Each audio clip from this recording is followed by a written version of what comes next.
네, 여러분 안녕하십니까? 자, 지난 시간 법인의 마지막 부분, 핵심 정리 부분 간단히 확인하고 오늘은 권리 객체 쪽으로 진행하도록 하겠습니다. 자, 임시이사. 자, 이 부분이죠. 몇 번 표현했습니다. 임시이사. 이사가 없거나 결혼이 된 때, 이때 이해관계인 또는 검사 청구로 선임한다. 이 결혼 꼭 기억해 두시고요. 임시이사. 자, 그다음에 특별대리는 역시 법인과 이사 이익이 서로 상반이 키워드입니다. 그리고 이해관계인 검사 청구에 의해서 어디서 선임한다 했죠? 법원에서 선임한다 했습니다. 주무관청이 아니고 뭐라고요? 법원이다라고 표현했고요. 자, 넘어갑니다. 간단히 보겠습니다. 법인 등기상 다음에 법인의 감독 부분입니다. 자, 법인의 감독. 주무관청이 감독 기관이 되는 경우는 아시다시피 법인의 설립허가, 그리고 설립허가 취소. 설립허가 취소 사유는요. 자, 우리 민법상 법인은 비영리법인입니다. 비영리법인이 영리를 추구하는 행위를 하다가 적발이 되거나 또는 공익을 저해하는 행위를 하다가 적발되거나 하면요. 주무관청으로부터 설립허가 취소 당할 수 있어요. 그래서 일종의 행정처분이죠. 자, 이것은 당연히 주무관청의 권한사항이다. 이렇게 보고요. 정관 변경은 사단재단법인 모두 주무관청 허가를 받아야 변경의 효력이 발생된다 그랬었죠. 그렇죠. 그래서 여기서는요. 1번, 그 다음에 3번, 4번. 네, 이것은 당연히 기억해 두셔야 된다는 것이고요.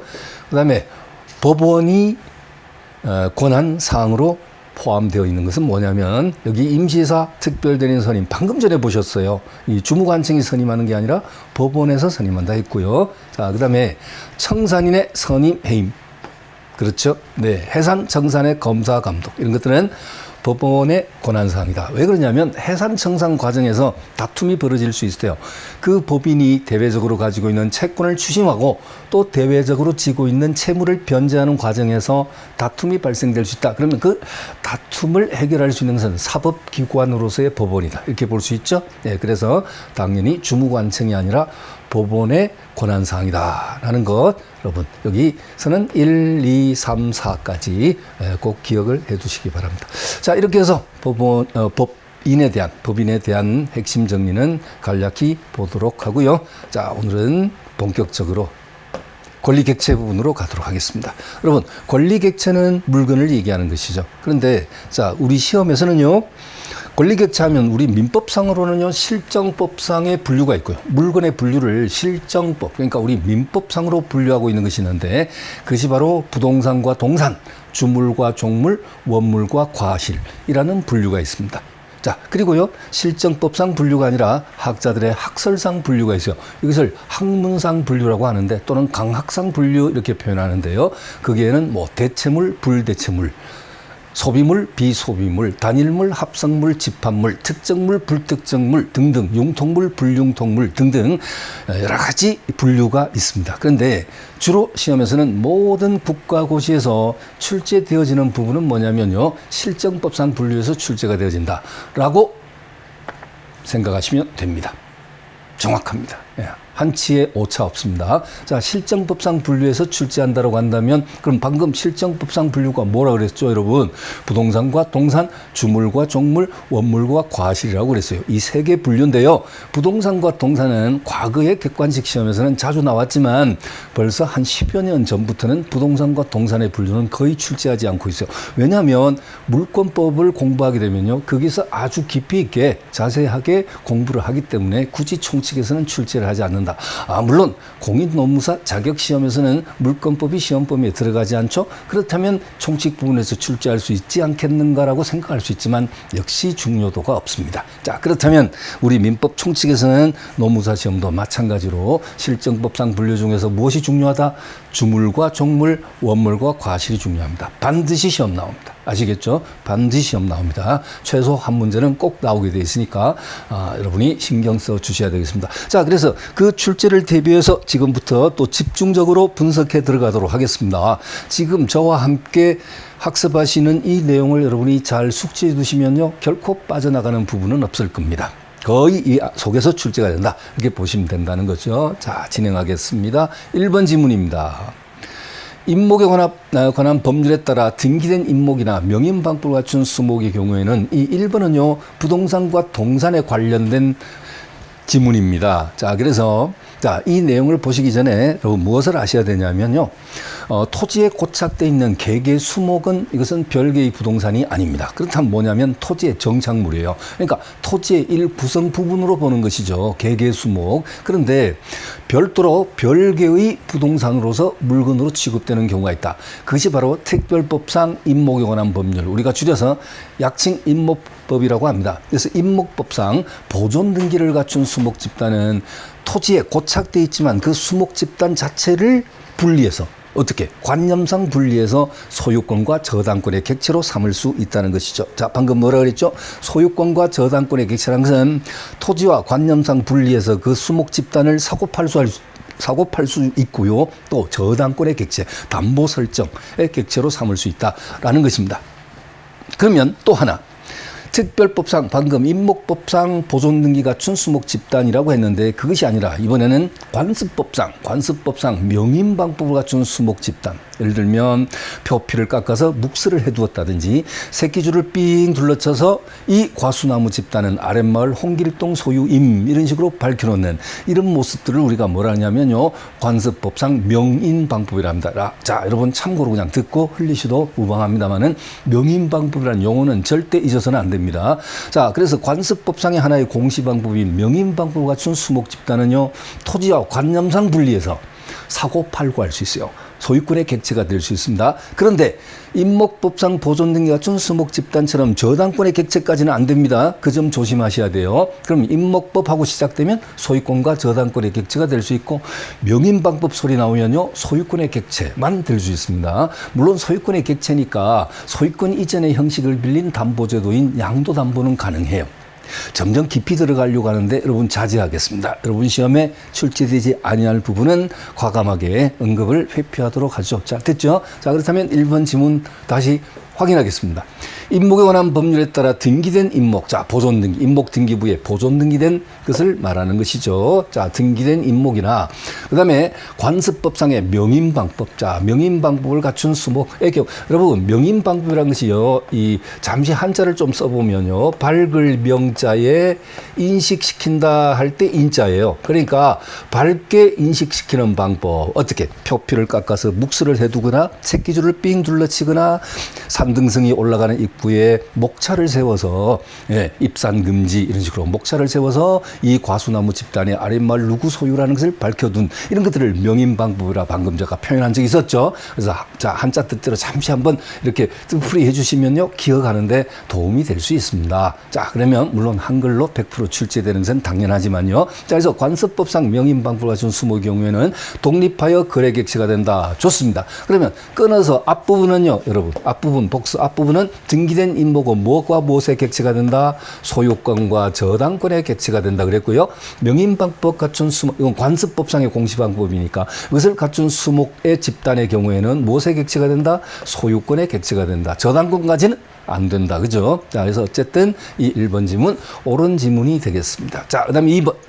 사람의 유체, 유골은 매장, 관리, 제사, 공양의 대상이 될 수 있는 유체물로서, 자, 여기 우리가 학설상으로는요, 시체, 시신, 유골, 이것이 과연 물건성을 인정해야 될 것인가에 대해서 학설상 대립이 있다. 물론 죽은 시신이라더라도 인격 존중의 원리에 비추어 봤을 때 물건성을 인정할 수 없다. 즉 물건으로 볼 수 없다. 인체는 물건으로 볼 수 없다. 설사 시신이라더라도 이런 견해가 있긴 하지만 대체적으로 지금은 판례의 태도는 시신은 물건성을 인정하고 있다. 즉 유체물로서라고 표현하는 이 물자가 뭐예요? 물자거든요. 이 물건을 말하는 이 물자거든요. 그러니까 자, 시신은 물건으로 본다 하는 것이 판례의 태도다. 판례 중심으로 기억하고 있는 것 당연하죠. 자, 그래서 2번 다시 읽겠습니다. 사람의 유체 유골은 매장, 관리, 제사, 공양의 대상이 될 수 있는 유체물로서 그 제사 주제자에게 승계된다. 이렇게 표현합니다. 제사 주제자는 대체적으로는 직계비속 장남이 제사 주제가 되는 것이 원칙이죠. 반드시 그런 건 아닙니다. 예, 장남자가 제사 주제자의 지위를 포기하면 또 그 다음으로 또 다음 차남한테 넘어갈 수도 있고 뭐 그렇죠. 예, 그러니까 이건 뭐 중요한 얘기는 아닙니다만 어쨌든 제사 주제자에게 승계된다는 판례 옳은 표현입니다. 옳은 표현이고요. 그다음에 6번 있죠. 이 6번도 2번과 같은 맥락의 지문이니까 한꺼번에 보시죠. 뭐 6번 분묘에 안치되어 있는 피상속인의 유골은 제사 주제자에게 승계된다. 역시 여기서 강조하고 있는 내포되어 있는 의미가 뭐죠? 역시 유골 물건성을 인정한다는 것이죠. 자, 그다음에 3번 지문입니다. 특정이 가능하다면 증감 변동하는 유동 집합물도 하나의 물건으로 다뤄질 수 있다. 자, 여러분 22년도 노무사 시험 출제되었던 지문이군요. 자, 이거 나오면 항상 무엇을 떠올리셔야 되냐면 유동 집합물 하고 나오는데 지금 뭘 말하냐면요. 자, 뱀장어 판결이에요. 뱀장어. 자, 어떤 뱀장어 양만장이 있습니다. 뭐 양식장이라고 생각하시면 돼요. 근데 이제 양만장이라고 주로 표현하더라고요. 근데 그 양만장에는 무려 100만 마리의 뱀장어가 그냥 양식되고 있어. 예, 양식이 되고 있는 상황입니다. 그래서 성어가 되면 내다 팔고 풍천장어집 이런 데 내다 팔죠. 전국에 뭐 체인점 이런 데다 팔죠. 또 치어를 갖다 쏟아붓고 근데 그러면 몇만 마리의 치어를 쏟아붓기도 하고 또 나중에 성어가 되면 내다 파는 또 마리수가 또 뭐 수만 마리가 되고 그러니까 계속적으로 숫자가 증감 변동한다는 것이죠. 그렇지만 그것을 하나의 집합물 개념으로 보아서 물론 마리수는 계속적으로 유동하고 있지만 변화가 있지만 일단 그 집합물을 하나의 물건으로 보아서 담보의 대상으로 할 수 있다. 그러니까 양도담보의 객체로 삼을 수 있다 하는 것입니다. 특징이 가능하다면 그렇죠? 그래서 하나의 집단으로서 특정을 할 수 있다라고 한다면 이것이 이제 집합물의 개념이죠. 설사 숫자가 증감 변동하는 상황에 있다 하더라도 그 유동 집합물, 이 집합물도 하나의 물건으로 취급하여 다루어질 수 있다. 따라서 무언가의 거래 객체가 될 수 있다. 무엇이라고 했죠, 방금? 양도담보. 담보제도, 양도담보의 객체로 삼을 수 있다는 것입니다. 자, 됐고요. 그다음에 4번입니다. 타인의 토지에 권한 없이 자신의 수목을 식재한 자. 여러분, 여기 권한 없이 뭔가를 식재했다, 뭐 재배를 했다 하고 나오면요, 이건 농작물은요, 항상 시험 나오거든요. 남의 땅에 권한 없이란 말은 무단으로 농작물을 재배해서요. 근데 그 재배한 농작물이 수확 단계에 이르렀을 때, 이때는 경작자 소유가 된다는 깨어지지 않고 있는 판례가 있습니다. 시험에 자주 나오고요. 꼭 기억하십시오. 물론 그 타인의 토지에 권한 없이 농작물을 재배했을 때 수확 단계에 이르렀을 때는 경작자 소유가 된다는 그 농작물은요. 다년생 식물이어서는 안 됩니다. 1년생이어야 돼요. 그러니까 길어도 씨 뿌리고 파종에서 수확 단계가 단기간에 해당되는 농작물이어야 됩니다. 구체적으로 표현하면 고추, 파, 마늘, 양파, 토마토, 호박, 오이, 가지. 지금 여러분 제 입에서 각종 야채 채소 이름이 쭉 나왔는데요. 이런 그야말로 파종에서 수확 단계가 단기간에 해당되는 이런 농작물일 때 이때는 경작자 소유가 된다는 것을 절대로 잊지 마십시오. 왜 그걸 그렇게 자주 내는지 이해가 안 되지만 각종 시험에 자주 출제하고 있으니 강조드렸습니다. 그런데 그것과 관련해서 출제자가 살짝 함정을 파는 수가 있어요. 이 4번 지문처럼 타인의 토지에 권한 없이 농작물을 재배한 게 아니라 수목을 식재했다 했죠. 여러분, 수목은 여러분 생육기간이 장기간에 해당되는 것이고 농작물이 아니죠. 파종과 수확이라는 개념 자체가 없는 거예요. 수목은. 이것은 어떻게 되냐면요. 이걸 무단으로 식재하여 재배, 관리했다 하더라도 이것은 그대로 토지 소유자에게 귀속되어 버려요. 그 수목은 토지에 부합되지 않는다 했는데 틀렸어요. 토지에 부합돼요. 부합된다는 소리는 토지의 그냥 일부분으로 귀속되어 버려. 따라서 토지 소유자에게 그대로 귀속됩니다. 물론 이때 토지 소유자는 수목 소유자에게 부당이득의 법리에 따라 보상은 해줘야 되는 것은 그건 별개의 문제입니다. 그건 시험에 물어보지도 않습니다. 방금 전에 또 왜 남의 땅에 농작물을 그 무단으로 재배했을 때 경작자 소유가 된다. 그것도 마찬가지예요. 그러면 그 성숙한 농작물은 경작자 소유가 되는 것은 맞는데 그 경작자는 토지 소유자에게 부당이득의 법리에 따라 지료 상당액은 보상해 줘야 될 거 아니겠습니까? 그죠? 왜 남의 땅 그냥 썼으니까. 그죠? 그러니까 그것은 또 물어보지도 않아. 시험에 끝까지는 절대 접근하지도 않습니다. 자, 단지 소유권 귀속 관계가 누구 것이 되느냐에 국한해서 끊어서 물어보고 끝난다는 얘기죠. 자, 됐죠? 자, 그러니까 네, 여러분 혹시 또 너무 깊이 생각해서 자꾸 단계적으로 불필요하게 발전해 나갈까봐 제가 미리 제동을 건 거예요. 제 마음 이해하시죠? 네, 이해하시는 것으로 알고 넘어가겠습니다. 자, 그러면 이 4번 지문은 틀렸다. 수목을 무단으로 식재하면 이것은 그냥 토지 소유권에 부합된다. 즉 토지에 부합되지 않는다가 아니라 부합되어서 토지 소유자에게 그대로 귀속될 수 있다는 겁니다. 그다음에 5번입니다. 명인방법을 갖춘, 자, 명인방법 방금 했죠. 갖춘 수목은 독립하여 거래 객체가 될 수 있다. 명인방법 소리 나오면요, 수목의 집단 또는 명인방법하고 나오면요, 명인방법을 갖춘 미분리의 과실 또는 수목의 집단 이렇게 나오거든요. 그러니까 그 용어 친숙해 두십시오. 다시 한번 명인방법을 갖춘 미분리의 과실 또는 수목의 집단 이렇게 나옵니다. 그냥 집단 소리 안 나오고 그냥 수목 이렇게 나와도 뭐 틀린 것은 아니지만은 정확하게는 수목 집단 이렇게 표현한 게 맞죠. 자, 어쨌든 5번 질문 어때요? 독립해서 거래 객체가 될 수 있다. 이미 설명 끝. 무엇의 객체? 소유권의 객체가 될 수 있다 그랬었어요. 자, 그러면 넘어갑니다. 자, 다음 묶음으로 가시죠. 자, 시작하겠습니다. 자, 1번 지문입니다. 토지의 개수는 공간정보의 구축 및 관리 등에 관한 법률. 여러분, 여기서 공간정보의 구축 및 관리 등에 관한 법률, 이거 일명 공간정보법, 이거 예전에 지적법이라 했던 거예요. 여러분, 예, 법률 명칭이 몇 번 바뀌었거든요. 그래서 예전에는 지적법, 지금은 공간정보법. 자, 여기에 의한 지적공부사항, 토지의 필수를 표준으로 결정된다 하는 것입니다. 자, 이 공간정보법상의 지적 공부하면 무엇이 있냐면 참고로 들으십시오. 토지대장이라는 게 있고 임야대장이 있고요. 또 도면상으로는 지적도가 있고 임야도가 있어요. 그리고 경계점 좌표 등록부 뭐 이런 것이 있습니다. 자, 여러분 시험하고는 관계없는 무관한 얘기입니다만은 우리가 토지의 개수를 따질 때는 필 단위거든요. 필, 한 필, 두 필 이렇게 따지죠. 그래서 이 필지는 하나의 법률적 단위 개념으로서 하나의 소유권이 미치는 하나의 단위 개념, 그것을 우리가 필지라 그럽니다. 우리나라는 모두 몇만 필지 정도로 구성되어 있을까요? 물론 정확치는 않습니다. 3,500여만 필지로 구성되어 있다 이렇게 표현하는데, 이런 표현하고는 이 순간에도 어떤 지역에 가면 토지가 분할되기도 하고 합병되기도 하고, 그렇죠? 등기법상으로는 분필되기도 하고 합필되기도 한다 이 말씀이죠. 그러니까 딱 단정적으로 몇 필지다 이렇게 단정한다는 자체가 어울리지 않습니다. 아시겠죠? 그래서 일단은 토지의 개수는 이 필수로서 계산합니다. 필지, 그래서 한 필지, 두 필지. 자, 옳은 표현이 되는 것입니다. 자, 옳은 표현이고요. 그 다음에 2번입니다. 한 필의 토지 일부는 분필 절차를 거치지 않은 한 용익물권의 개시가 될 수 없다. 자, 너무 쉬운 지문이죠. 용익물권이 뭐예요? 지상권, 지역권, 전세권이죠. 지상권, 지역권, 전세권은요, 한 필지 토지 일부에 설정될 수 있습니다. 예를 들면 A 필지 일부, 여기 한 필지인데 여기서 여기까지가, 이 중에서 여기까지만 지상권, B 앞으로 지상권이 설정될 수 있습니다. 그렇죠? 그러니까 용익 물권은 한 필지 토지 전부 또는 일부 위에 설정될 수 있다. 네, 가장 물권법상에서는 가장 기초인 것이지만 역시 시험 문제에 가끔 나오죠. 자, 그래서 이거 틀렸고요. 될 수 없다. 틀렸습니다. 3번, 관리할 수 있는 자연력은 동산이다. 어떠세요, 여러분? 황당하세요? 갑자기 이게 뜬금없이 이거 뭐지? 그러지 마시고요. 우리 민법 98조에는 어떻게 규정이 되어 있다?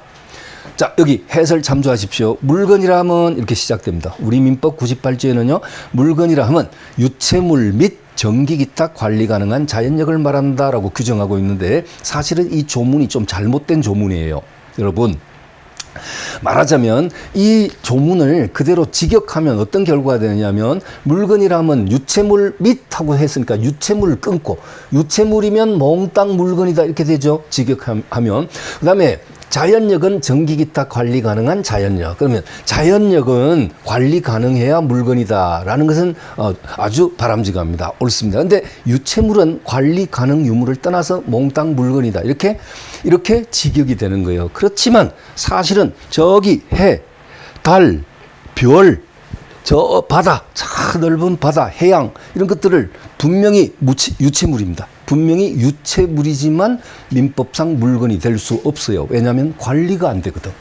해, 달, 별 어떻게 관리합니까? 그쵸? 물론 추후에는 뭐 화성도 우리 인간의 지배력이 완전히 미치고 지금도 뭐 화성에 착륙을 하고 뭐 그렇게 할 수 있다라고는 하지만 그것은 어디까지나 아직까지는 인간의 지배력이 미칠 수 있는 관리 가능한 그런 상태라고는 보기는 어렵다는 거죠, 여러분. 그렇죠? 이미 달 진작에 아폴로 11호가 달 착륙해서 했지만 수십 년 전에, 그러나 관리 가능하다는 인간의 지배력이 미치는 그런 정도의 관리 가능은 아니거든요. 그러니까 아직까지는 물건으로 볼 수 없습니다. 자, 여러분, 이런 부분 길게 표현하면 안 되고요. 바로 끊고 가겠습니다. 그래서 여러분 오해가 있을까봐 표현하는데요. 유체물 하면 몽땅 물건이다 그러면 안 돼요. 유체물은 언제나 물건이다 하면 안 됩니다. 뭐가 돼야 되냐면 관리가 가능해야지 역시 물건이 되는 거예요.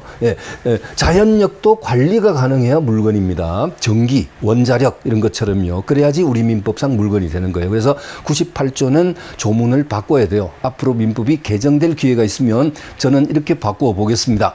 98조 이렇게 바꾸겠습니다. 물건이라면 유체물 또는 자연력으로서 관리가 가능한 것을 말한다. 이렇게 바꾸겠습니다. 자, 이렇게 생각해 주시고요. 자, 그럼 다시 올라갑니다. 그러면 3번. 관리할 수 있는 자연력은 동산이다. 동산이에요. 부동산으로 보지 않습니다. 동산이다.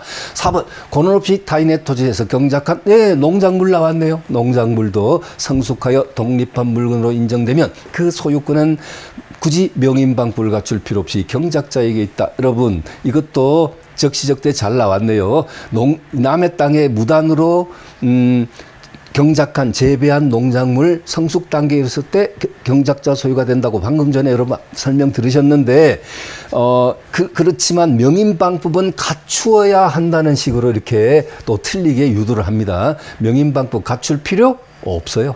없이 성숙한 농작물은 수확 단계에 이르르면 그것은 곧 경작자에게 있다라고 했습니다. 네, 그렇게 해서 확인해 주시기 바랍니다. 자, 됐죠? 자, 넘어갑니다. 다음 또 넘어갑니다. 자, 계속 지금 물건의 분류, 실정법상 분류 보고 있습니다. 방금까지 여러분이 보신 내용이 주로 부동산과 동산에 관련된 그 같은 물건의 분류, 지문이라고 한다면 지금부터는 이제 뭘 보시냐면요.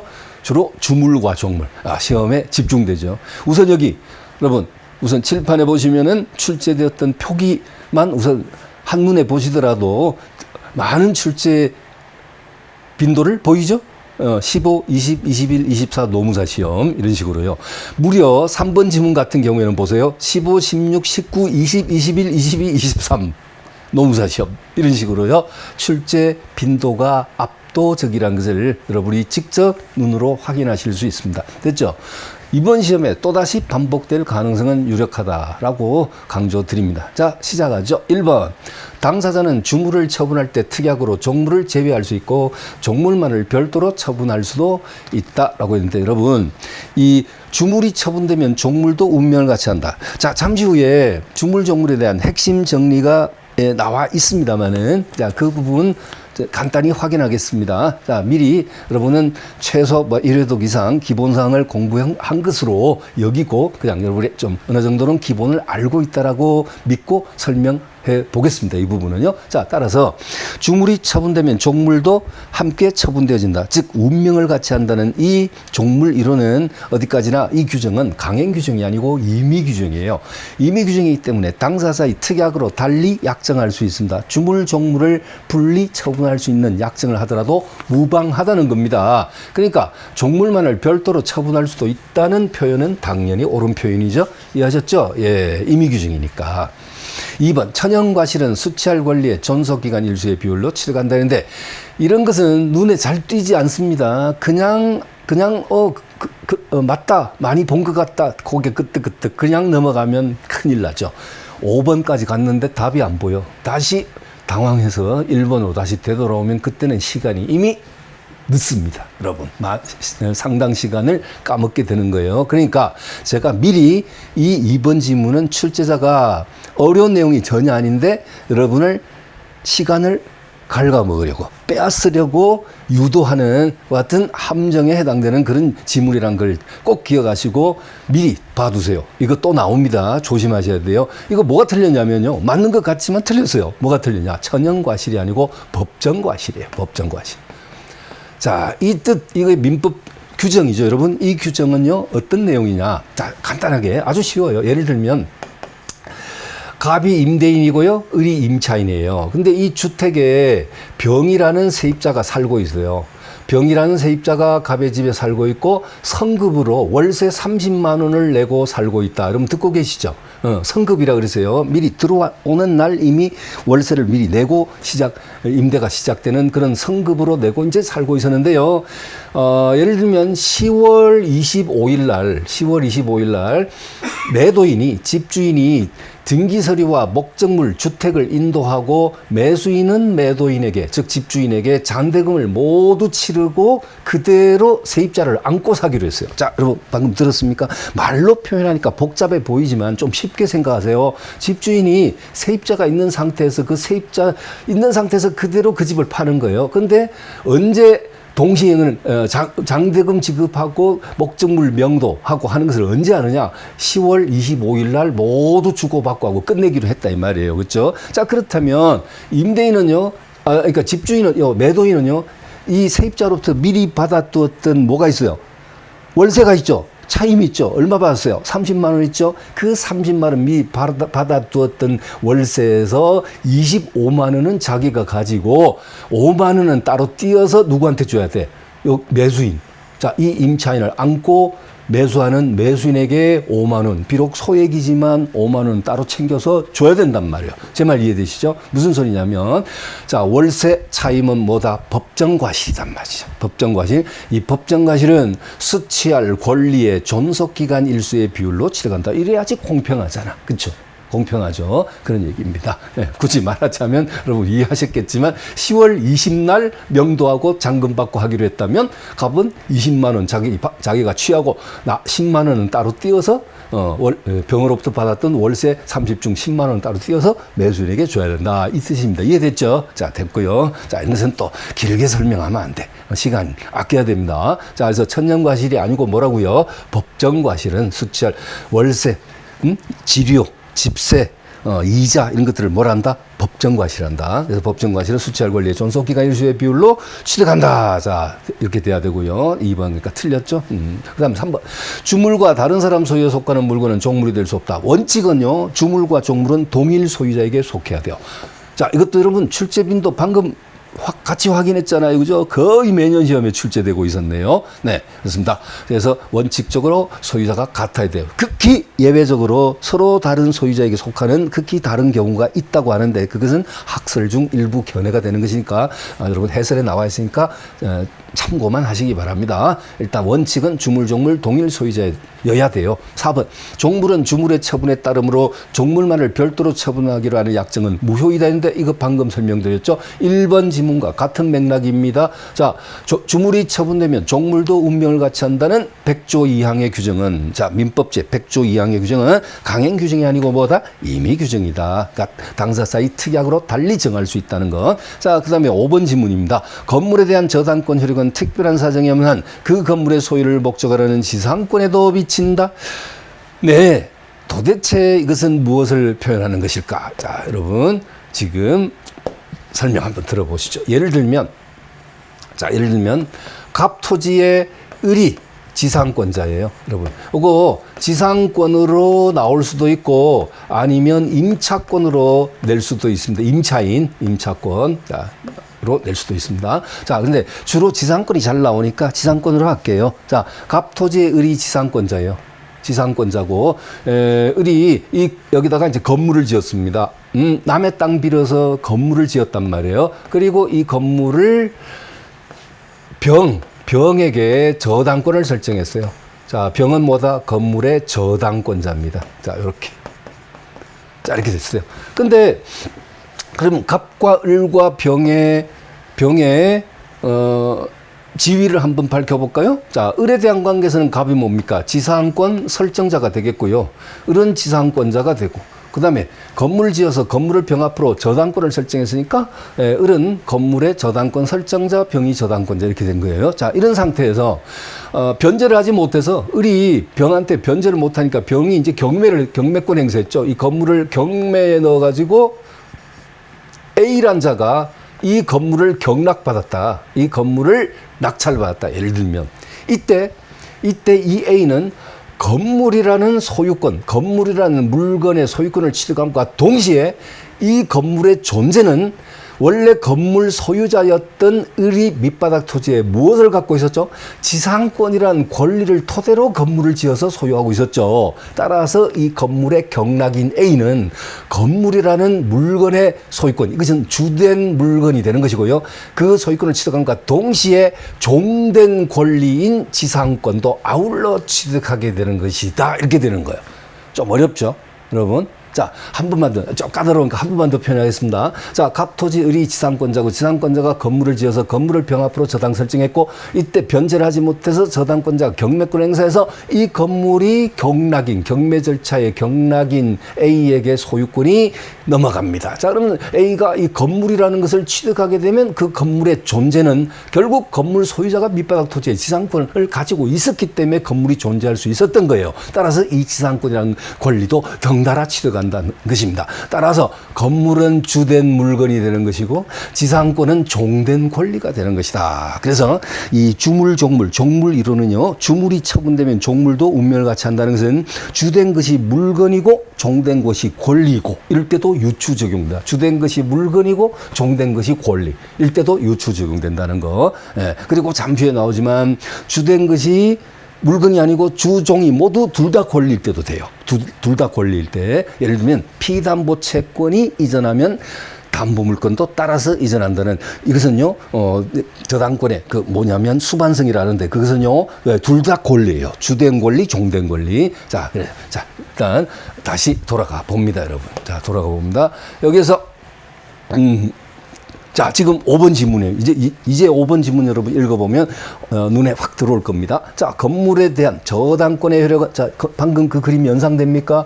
건물에 대한 저당권의 효력은 특별한 사정이 없는 그 건물의 소유를 목적으로 하는 지상권에도 미친다 하면, 여기서 이 건물을 경락받은 이 건물은 주된 물건의 개념이 되는 것이고요. 그 다음에 그 경락인이 동시에 취득하는 밑바닥 토지의 지상권은요, 이것은 어떤 개념이 되는 것이냐면요, 종된 권리. 자, 주종의 한자로 썼습니다. 종된 권리, 이런 개념이 되는 것이다 하는 거죠. 됐죠?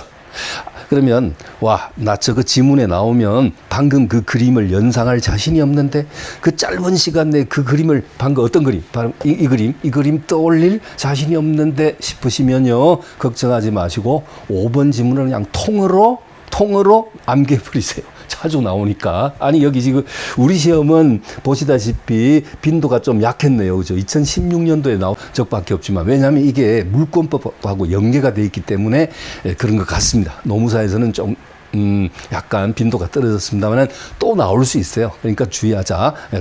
이 지문 자체를 통으로 여러분 한 대여섯 번만 반복해 주십시오. 자, 그 다음 6번 갑니다.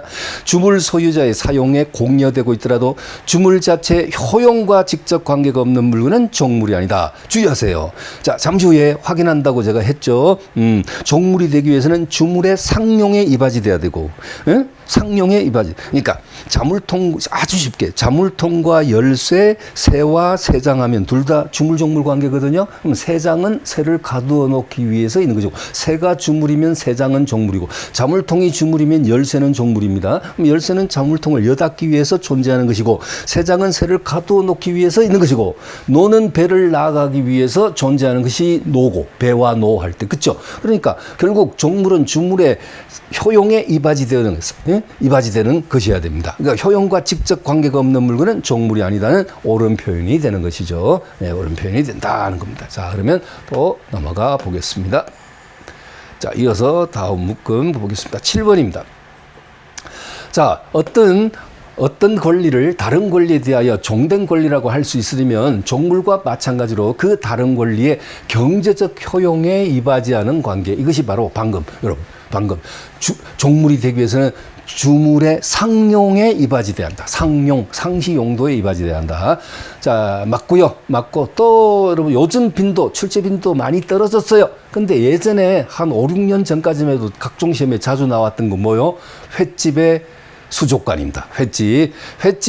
횟집으로 사용할 점포 건물에 붙여서 횟감용 생선을 보관하기 위해서 신축한 수족관 건물. 아마 이 횟집이 규모가 좀 큰가 봐요. 그렇죠? 그래서 주된 횟집 건물이 있고 옆에 별도로 수족관을 별도로 만들었는데 거기 막 싱싱한 화르들이 이제 막 헤엄치고 있어요, 여러분. 자, 그것은 수족관 건물은 점포 건물의 뭐다? 종물이다. 예, 각종 시험에 자주 나왔던 판례 되겠습니다. 요즘 좀 뜸합니다. 네, 참고하시기 바랍니다. 옳은 지문이에요. 자, 그럼 또 진행합니다.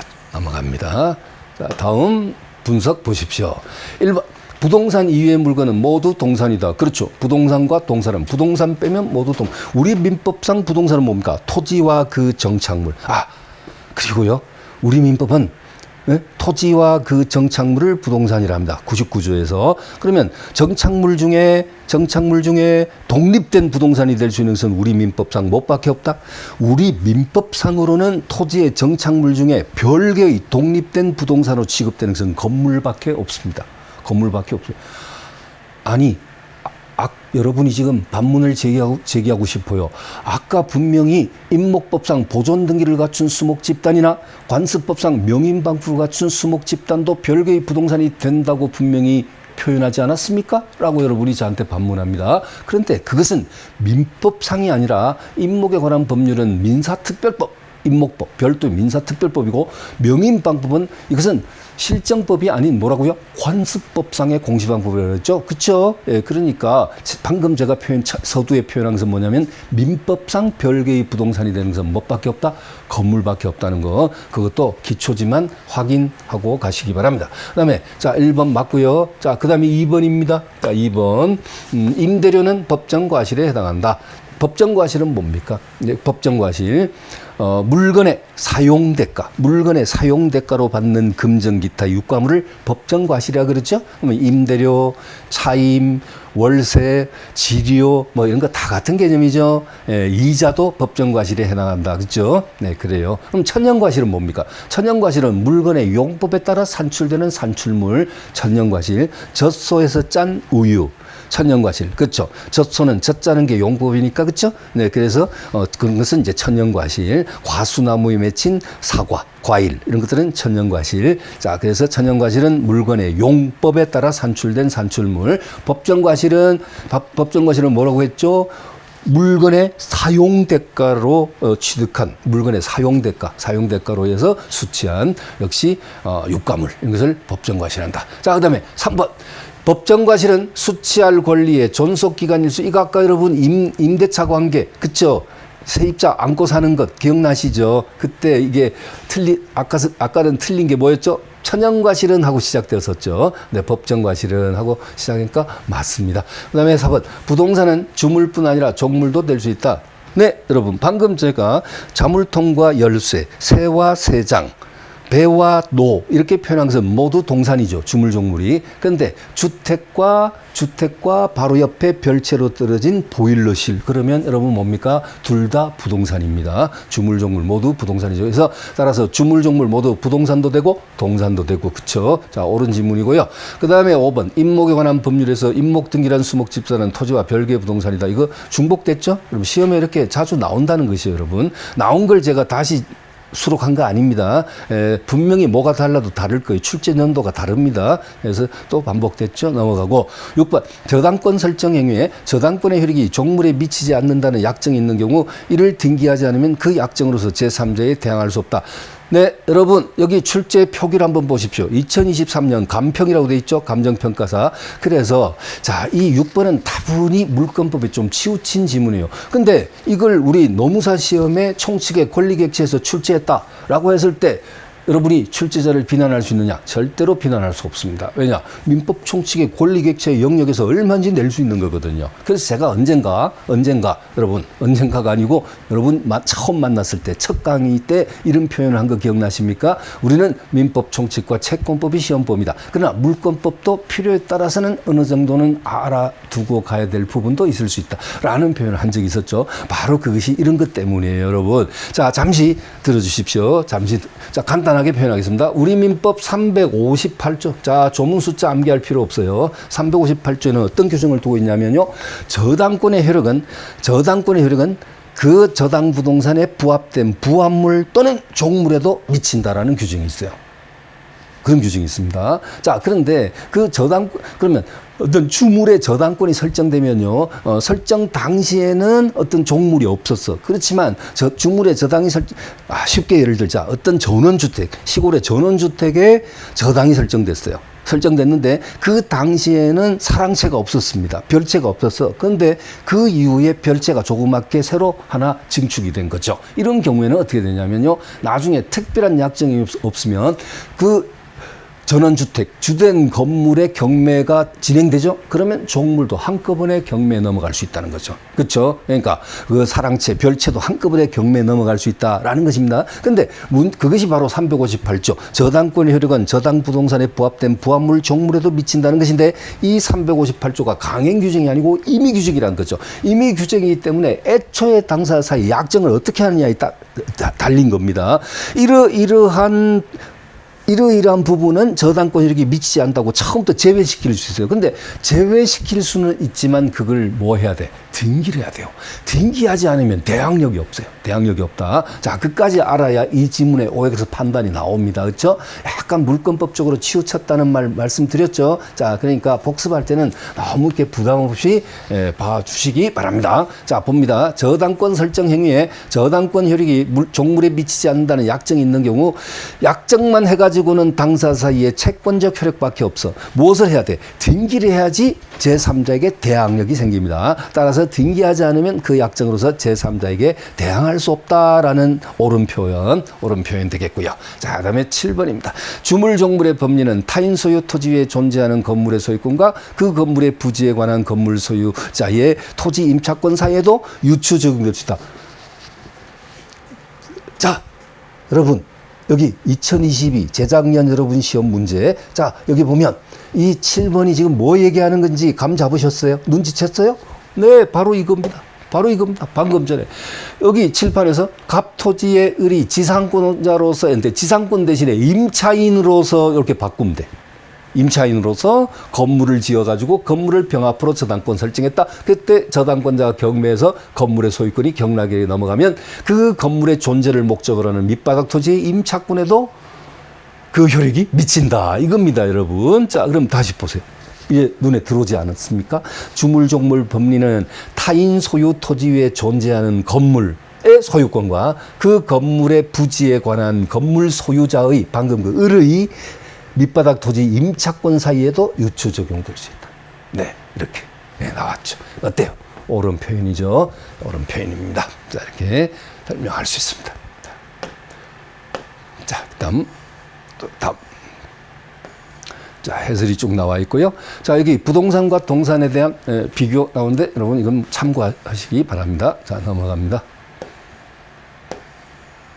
자, 그 다음에 여기까지 확인하겠습니다, 여러분. 자, 이어서 보십시오.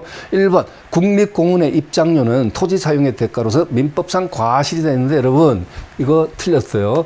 국립공원의 우리 지리산, 설악산 국립공원 있잖아요. 근데 국립공원 그 테두리 안에도 원주민들이 있잖아요. 땅도 있고, 그 다음에 왜 그 주택을 가지고 거주하고 있는 그런 형태 있죠. 국립공원 왜 그 안에 경계 울타리 안에. 자, 그런 경우. 근데 국가가 많은 그 입장료 수입을 챙기면서 한 번도 우리한테는 뭔가 대가를 주지 않더란 얘기죠. 그래서 그 원주민들이 국가 상대로 이제 소송을 제기한 그런 사건이죠.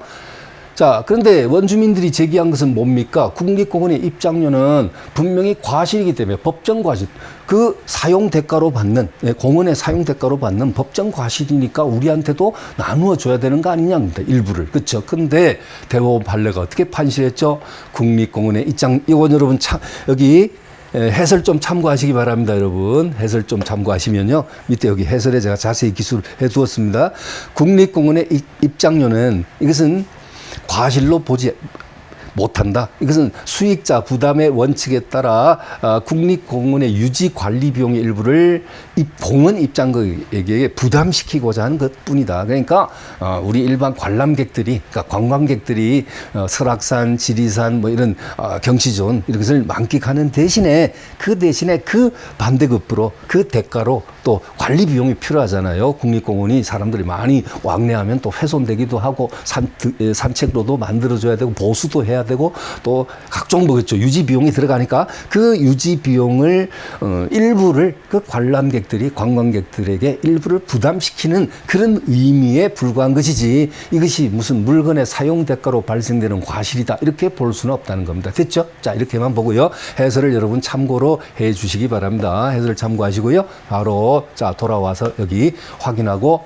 마무리하겠습니다. 자, 1번 국립공원의 입장료는 토지의 사용 대가로서 민법상 과실이다. X. 이것도 바로 19 노무사, 20년 노무사 바로 다음 해에 또 한 번 더 반복했죠. 국립공원 입장료는 법정 과실에 해당한다. 틀렸고. 그렇죠. 1번과 2번은 1번에서는 그냥 과실이다 있고 2번은 법정 과실이 있는데 어쨌든 과실 아니다. 자, 그다음에 3번 주물 종물 관계에 관한 법률은 특별한 사정이 없는 한 권리 상호간의 관계에도 미친다. 이 권리 상호간의 관계하면요, 여러분. 자, 지금은 구두상으로 들으십시오.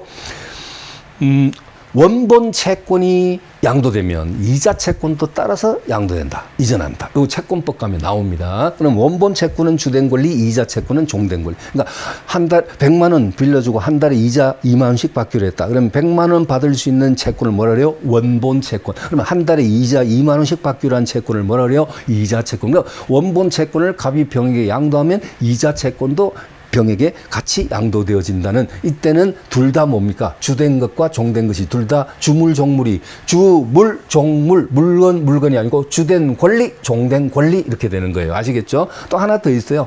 피담보 채권이 이전하면 또는 소멸하면 담보물권도 따라서 이전하거나 소멸한다. 이때 피담보 채권과 담보물권은 주된 권리, 종된 권리 관계에 있다는 거 그것도 물권법에 나오는 거예요. 자, 됐고. 그 다음에 주유소 지하에 콘크리트를 타설하여 매설한 유류 저장 탱크는 여러분 주유소에 가보시면요, 외관상 육안으로는 잘 안 보이지만 가끔 보면 그 유조차 와가지고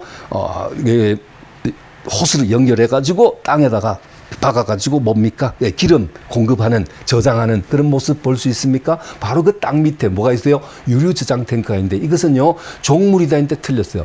종물이 되기 위해서는요, 독립성이 있어야 돼요. 주물과 종물 관계가 성립되려면 독립성이 있어야 됩니다. 근데 유류 저장 탱크는 독립성이 없습니다. 그 주유소 건물의 구성 부분이에요. 구성 부분이라는 것은 독립성이 없다. 독립된 개체가 아니라는 겁니다. 그러나 주유소에 있는 주유기는 주유소 건물과 건물의 종물이다. 독립성이 있다. 이렇게 보는 거예요. 근데 여러분 의구심 드시죠? 그런 거 시험 나옵니까? 묻고 싶죠? 예, 자주 나옵니다. 주유소의 주유기가 종물이냐 아니냐 시험에 참 자주 나왔었어요. 각종 시험에. 근데 주유기는 종물이지만 유류저장 탱크는 종물이 아니다. 그럼 뭐다? 그 주유소 건물의 구성 부분이다. 독립성이 없다. 자, 그 다음에 5번입니다. 수목 집단이 관계법규에 따라 등기된 경우 이거 뭐 얘기하는 것 같죠? 방금 임목에 관한 법률. 자, 특별한 사정에 의한 토지 소유권을 취득한 자는 임목 소유권도 한꺼번에 취득한다 했는데 틀렸죠? 임목 소유권은 여러분 어때요? 별개의 부동산이라고 그랬죠? 토지 소유권에 따라가는 거 아니라 그랬죠? 임목법상 등기된 수목 집단은 관념상 소유권과 별개로 취급됩니다. 그죠? 그 다음 6번. 주물에 설정된 저당권 효력은 특별한 사정이 없으면 종물에도 미친다. 이게 358조 법문 원칙입니다. 주물에 저당권이 설정되면 종물도 따라 따라간다, 미친다는 게 원칙이거든요. 자, 이것은 미치지 않게끔 특약하면 된다 했죠. 근데 특약하면 되는데 당연히 뭘 해야? 등기해야지 대항력 생긴다 그랬고요. 자, 됐죠, 여러분. 이 7번 지문입니다. 부동산 매수인이 매매대금을 완제한 후 그 부동산이 인도되지 않은 상태에서 그로부터 발생한 과실은 특별한 사정이 없는 한 매도인에게 귀속된다. 자, 이거 무엇을 뜻하냐면요. 자, 여기 그림 잠깐 보십시오. 예를 들면 갑이 을과 매매 계약을 체결했어요. 자, 매매 계약을 체결하고 매수인으로부터 잔금을 다 받았어.